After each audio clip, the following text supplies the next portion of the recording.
only reason that we would be able to continue with sow crates is if consumers were kept in the dark about it. In other words, this was kept secret. This pig farm is truly horrific. It's like a living nightmare, and these animals live here every day of their lives. It's disgusting and it needs to stop. Every minute they're in those crates, it's hell for them. They're not living, they're just basically just waiting to die. John Darrick had planned a 2-night stay on top of this farm silo. Calling for the government to bring about a complete phase-out of factory farming in New Zealand. Shocking new footage has emerged of pigs at the same Levin farm exposed by TVNZ's Sunday programme more than a year ago. There's blood all over her ear, all over her body, all over the bars that are confining her, and all over the sow next to her. In New Zealand, pork industry is absolutely committed to animal welfare. This is an interview, I guess, and I would love it if you'd answer my question. How many times do we have to come on the programme and say exactly the same thing for no result? The real tragedy is that those pigs have been in those crates since my king sold them 15 months ago. They haven't come out. They suffered for every single day. By the 3rd of December 2015, the use of sow crates will not be an option for the pork industry in New Zealand. A controversial plan to extend the zoo's elephant enclosure has been given a go-ahead. Zoo elephants have a range of health problems which aren't found in wild elephants, and the problems that Cashin had were quite typical of zoo elephants. Zoos are actually moving away from keeping elephants in zoo enclosures because it is not in their interest.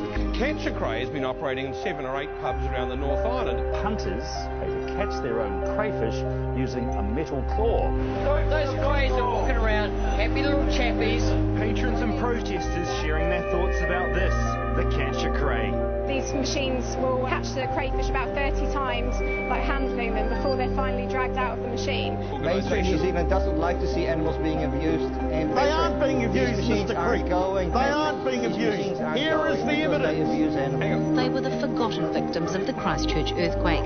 But all that's changed with the setting up of Animal Aid, a group determined to look out for the animals of the devastated city. Unfortunately, there's a lot of people leaving animals behind, and we're going out and checking out the situation and leaving food for the animals if need be. This is factory farming on a massive scale. You can see tens of thousands of birds in this shed. The cages are stacked 8 high, and each of the cages has got 5 or 6 birds in it, and you can see they have no freedom of movement at all. It never ceases to amaze me every time I come onto a factory farm at the absolute cruelty that is involved in this industry. I just had to be a part of this to try and make people aware of how absolutely revolting this industry is. Carl Scott plans to spend the next month in a cage. It's his way of drawing attention to the plight of battery hens. I want people to think, what would it be like in a cage for my entire life? It's called an enriched colony. Like nest, perch, scratch. Just changing your name doesn't make it any less of a cage. Currently, battery hens have about this much space in a cage. With the new colony cages, wowee, they're going to have that much space. When Hope first arrived, we were pretty shocked at her condition. She had obviously been left without food or water for days, but the fact is she is a permanent paraplegic. We will probably need to make the call to let her go. And that's a really hard decision, to be the person who lets Hope die.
fact is, and this is the way I look at it, every improvement we make for animals is important to them.